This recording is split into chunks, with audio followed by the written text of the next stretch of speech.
of wise men should take care of his work, and hand it on from generation to generation until the world was riper for its practical application.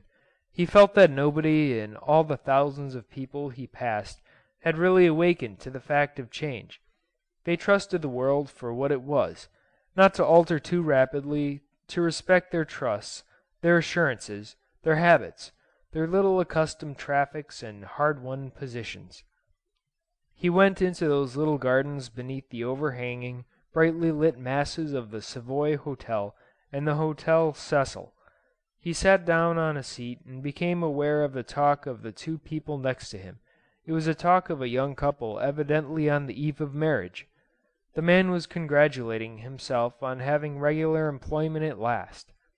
"They like me," he said, "and I like the job. If I work up, in a dozen years or so I ought to be getting something pretty comfortable. That's the plain sense of it, Hetty. There ain't no reason whatsoever why we shouldn't get along very decently indeed." The desire for little successes amidst conditions securely fixed. So it struck upon Holston's mind.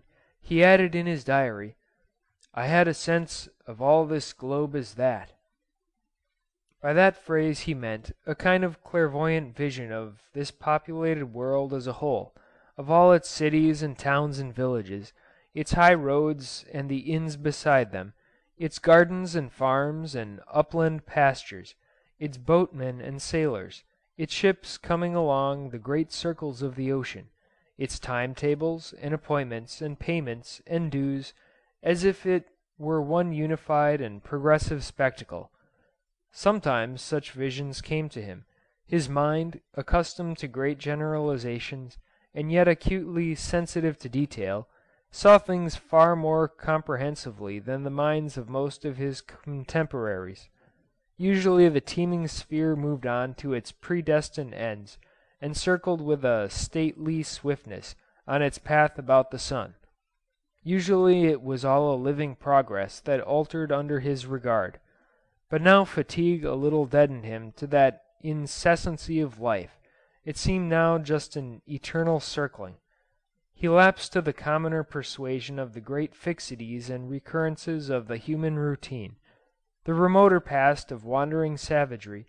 The inevitable changes of tomorrow were veiled, and he saw only day and night, seed time and harvest, loving and begetting, births and deaths, walks in the summer sunlight and tales by the winter fireside, the ancient sequence of hope and acts and age perennially renewed, eddying on for ever and ever, save that now the impious hand of research was raised to overthrow this drowsy, gently humming, habitual, sunlit spinning top of man's existence.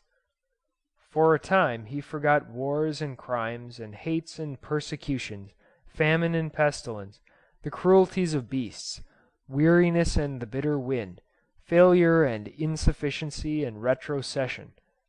He saw all mankind in terms of the humble Sunday couple upon the seat beside him, who schemed their inglorious outlook and improbable contentments. "I had a sense of all this globe as that."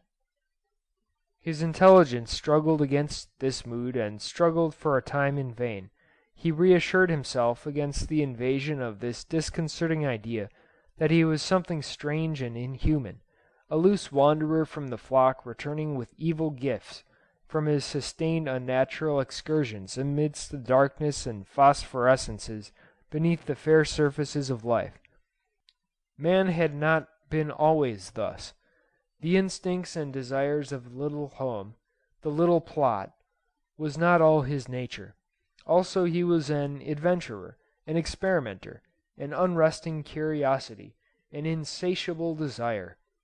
For a few thousand generations, indeed, he had tilled the earth and followed the seasons, saying his prayers, grinding his corn, and trampling the October winepress. Yet not for so long but that he was still full of restless stirrings.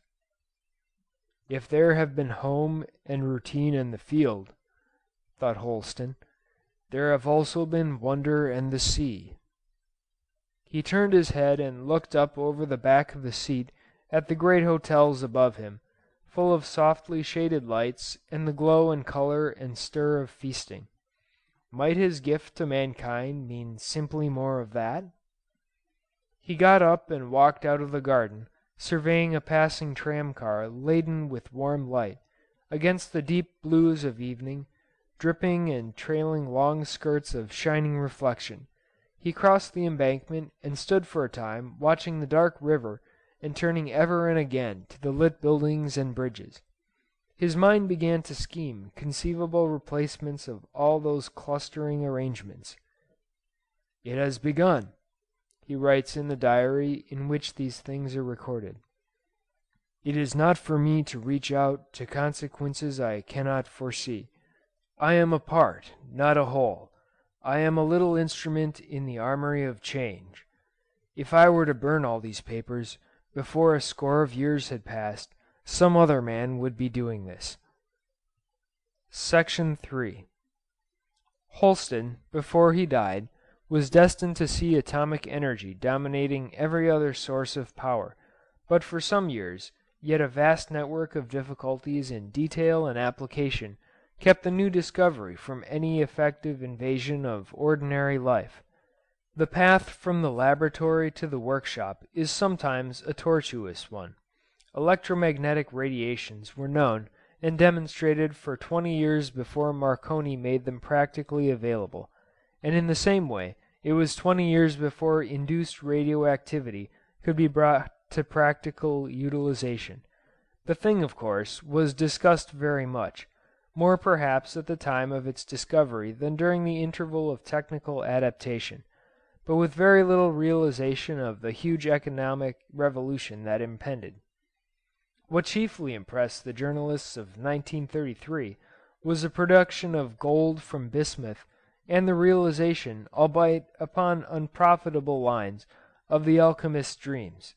There was a considerable amount of discussion and expectation in that more intelligent section of the educated publics of the various civilized countries which followed scientific development, but for the most part the world went about its business, as the inhabitants of those Swiss villages which live under the perpetual threat of overhanging rocks and mountains go about their business, just as though the possible was impossible, as though the inevitable was postponed forever because it was delayed. It was in 1953 that the first Holston-Roberts engine brought induced radioactivity into the sphere of industrial production, and its first general use was to replace the steam engine in electrical generating stations. Hard upon the appearance of this came the Das-Tata engine, the invention of two among the brilliant galaxy of Bengali inventors the modernization of Indian thought was producing at this time, which was used chiefly for automobiles, aeroplanes, waterplanes, and such like, mobile purposes. The American Kemp engine, differing widely in principle but equally practicable, and the Krupp Erlanger came hard upon the heels of this, and by the autumn of 1954 a gigantic replacement of industrial methods and machinery was in progress all about the habitable globe.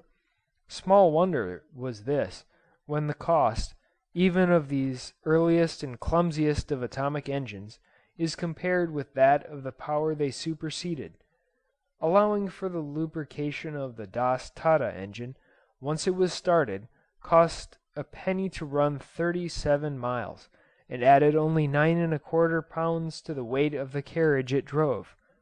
It made the heavy alcohol-driven automobile of the time ridiculous in appearance as well as preposterously costly. For many years the price of coal and every form of liquid fuel had been clambering to levels that made even the revival of the draft horse seem a practicable possibility. And now with the abrupt relaxation of this stringency, the change in appearance of the traffic upon the world's roads was instantaneous.